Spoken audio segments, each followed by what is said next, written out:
Hey y'all, I'm Abby. Welcome to my channel and another thrift haul. It was a very exciting week of thrifting and estate sale shopping. I got some really cool stuff. Here are the items that I rescued this week.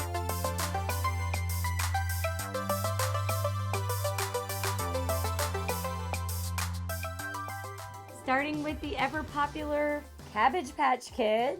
They originally had 3 of these at the sale. By the time I got there, she was the only one left, but she was super cute. The only thing that gave me pause was she did not have her birth certificate.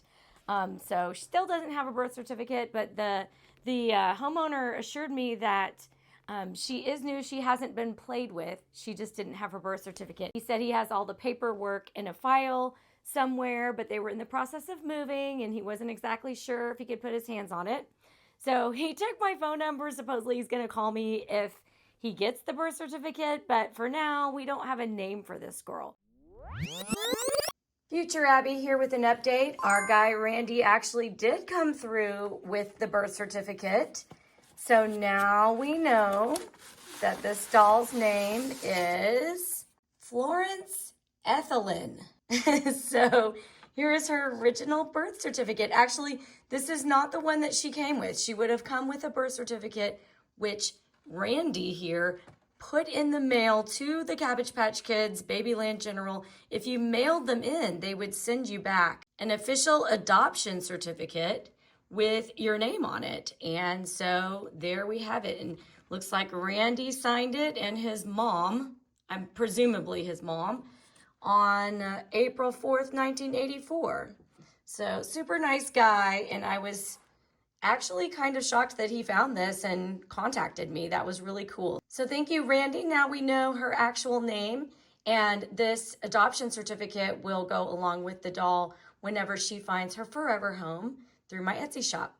But she's really cute, and I think we should take her out of the box. The box is a little bit ripped. It's not in the best shape. The box itself's okay, but the plastic on the front is a little ripped.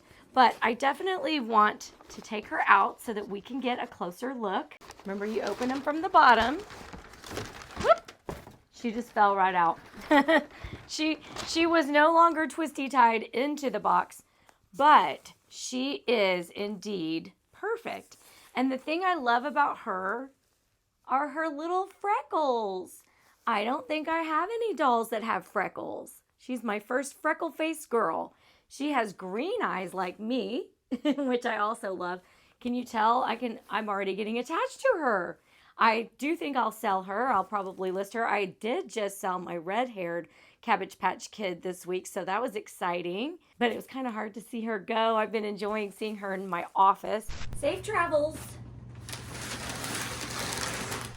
But this little girl has on a very cute yellow and red dress. She has red tights and the classic Cabbage Patch shoes, which always get a little bit sticky with age, so just be aware of that. The plastic did not age well, but she's clean and otherwise perfect, and I just think she's super cute. This is what they call the poodle hairstyle, a poodle girl, wheat colored hair, and just absolutely precious. So you know what? I'm just going to put her right here. She can hang out here with us for the rest of the haul. Okay, next I have 2 plush. And these are characters from the Getalong Gang. With the Getalong Gang, the clubhouse comes on its way. They were made by Tommy Toys. I noticed that Tommy made a lot of the cool toys. Some of my favorite ones were Tommy. It's a moose. And y'all are going to have to forgive me. I didn't watch the Getalong Gang, and so I actually don't know these guys' names.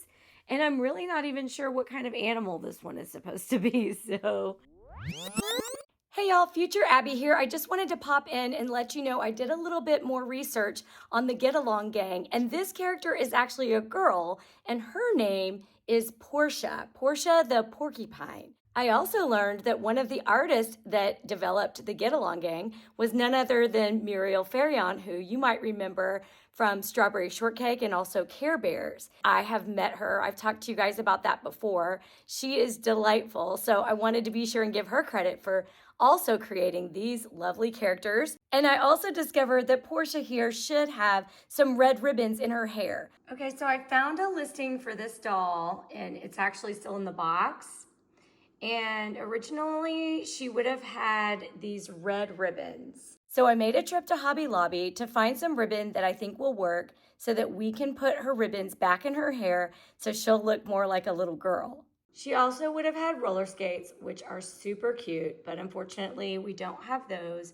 But we can at least replace the ribbons in her hair and make her look a little bit more like she was supposed to. There we go, that's better. I'm sure there were other characters, but these were the two they had at the sale. Oh, his little pants need pulling down. They're in great condition. They're clean, and they seem like they have all of their clothes that they were supposed to come with, so that's cool. Okay, the next items are actually clothes, and I rarely buy clothes unless there's something that's just really poppin' and cool or funky. And these shirts I thought were so fun. So I got two of them in different colors. They're made by Head. And so these are actually for tennis. These are tennis shirts. The person that had these also had skirts that went with them, but I didn't get the skirts. I just got the tops because I figured I'd probably wear them with shorts or jeans. I love the embellishment at the top and on the sleeves. I believe they're probably early 90s because of the block color. They're just so cool. And they're in really good shape, not too faded. Oh, actually there's three. I forgot there's a third one. So this is the same as the other one, but red and yellow. The other one is purple and blue and turquoise. Same little checkerboard embellishment. These would be super cute. This kind of reminds me of Vans. So anyway, something fun if you have like a retro night or you just feel like dressing retro. And then the third one, early 90s color blocks. And then here's the back as well. So interesting. And, you know, I started to not get these, and I went back and grabbed them because I just thought, those are pretty cool. Somebody might want those, or maybe I need those. I don't know. Anyway, sometimes things just speak to me, and these shirts I thought were just really fun. Next is something I haven't found in a while, and I was excited to find a bag of chicken McNuggets, McNugget Buddies.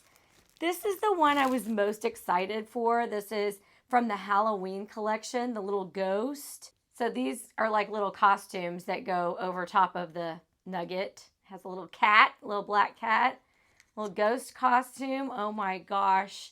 I was excited for this one because I love Halloween, and I already have the vampire and the little witch. So I thought this would be fun to go with the ones that I do have. Oh, I think I might have a Frankenstein one. I can't remember. I have several of these, but I did not have the ghost, and I've been wanting this one. And then also in the bag, it has the little popcorn salesman guy. So cute. Look at that. So these things come off. The different accessories are interchangeable. And then there is a scuba guy. And real small in the back, you can see these are dated 1988. Very fun. And then there's just a plain one that doesn't have her clothes. Looks like a girl. She's got lashes and lipstick. In addition to the bag of nuggets, I also got a bag of California raisins. I was actually out of California raisins, so now I'm happy to report my raisins have been restocked. So if you're in the market for California raisins, they are restocked in my Etsy shop. And one more small item, there was a little box of pins, and in there was a vintage Billy Idol pin. I love Billy Idol, so of course I was getting this. I got a few books. Hitchhiker's Guide to the Galaxy. I've always wanted to read this, but I've never read it, so I'll pick this up at some point and give it a read. And then two mysteries, the Spanish kidnapping disaster and Time for Andrew, a ghost story. And these are both by the same author, Mary Downing Hahn. Vintage mystery books sell really well in my Etsy shop, so these will be going. That was another thing that I'm needing to restock because I just sold pretty much sold out of all of my vintage horror story books. So we'll put these in there as well.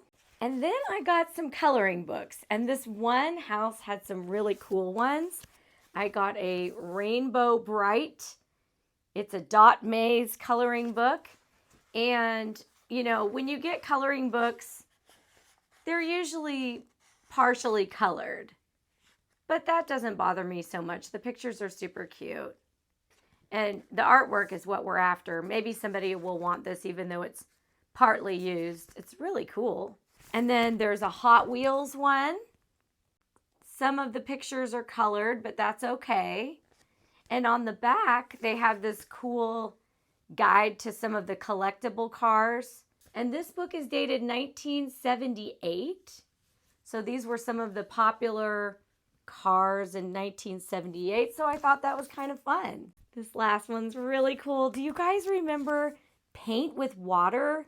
I loved Paint with Water. And this is a really cool one because this one is Gem. Remember Gem?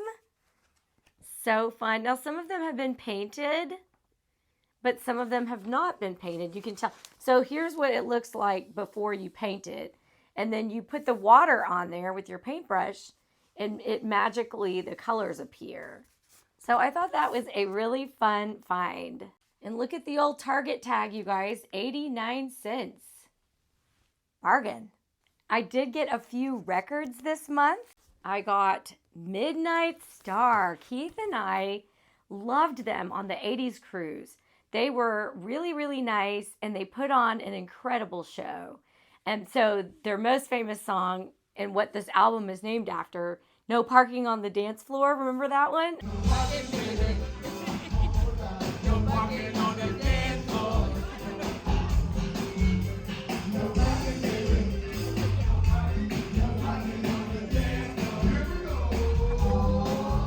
This whole album is really excellent. I've been listening to it. It's super fun. I also picked up Kaja Gugu, and I haven't listened to this one yet, but this has their most popular song, Too Shy. We got a chance to see the singer from Kaja Gugu, who was on tour with Howard Jones a couple of years ago when we saw him, and they came out and surprised us by singing Too Shy. So that was really fun.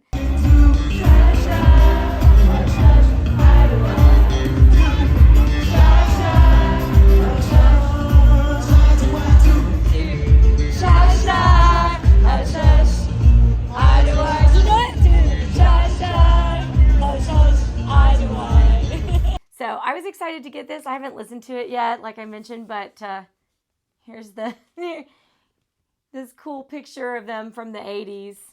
This could end up being a really good record. I have no idea. I'll let you know. This next one Keith actually bought for me. He went by the local record shop, the Record Ship, and they had Terrence Trent D'Arby. This album, Introducing the Hard Line, this was one of my favorite records back in the day. Actually, I think I had it on tape. But anyways, I used to listen to this a lot. His most famous song would be Wishing Well. But honestly, the entire thing is so good. And I just remember loving it so much. So when Keith spotted this, he knew that I would want it. In fact, I had mentioned to him, I'd really like to have this on vinyl. And he found it for me. So thanks, babe. All right, this next thing, it's actually two things. And it's my find of the week for sure. They are these little video games, these little mini arcade games. I mean, these things are awesome. So Keith actually had these back in the day. I never did. A couple of years ago, we went to the National Video Game Museum in Frisco, Texas, and they had these on display. And Keith was like, oh, I had those. And it turns out they're kind of hard to get now, and especially hard to get ones that work. So they had two of these, and the price was fair, but the lady told me, she's like, look, I have not tested these. I have no idea if they work or not. So I looked them over. I opened up where the batteries go. They're very clean. They didn't look corroded in any way. They didn't have old batteries in them, which is a good sign. If you see a toy with old batteries and they're corroded, it's probably not going to work. But this didn't have that. And so I thought, you know what? It's probably worth the gamble. So I picked up both of them. So we have Pac-Man, and look at the stickers are perfect. You can't even tell that it's a 40-year-old game. I mean, this thing is incredible. Turned it on when I got home, put in the C batteries. It takes like 3 C batteries, or 4. Anyway, it works. Totally works. And then this one, same thing. I put in the C batteries. We have a Frogger game here. Keith said he did have this one back in the day. And as soon as I turned it on and heard this familiar song, I was like having a memory unlocked.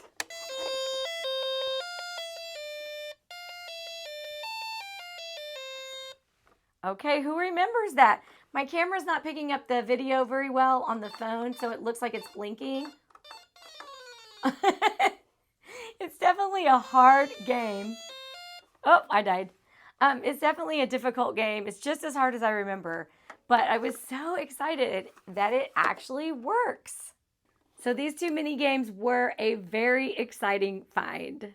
And last but not least, we have Caboodles. This is another vintage Caboodle. It's been a while since I bought one of these. And it is full. I mean full. It's an absolute time capsule. And the person was in the theater. So it is full of theater makeup and other such things. Some of the things are kind of gross.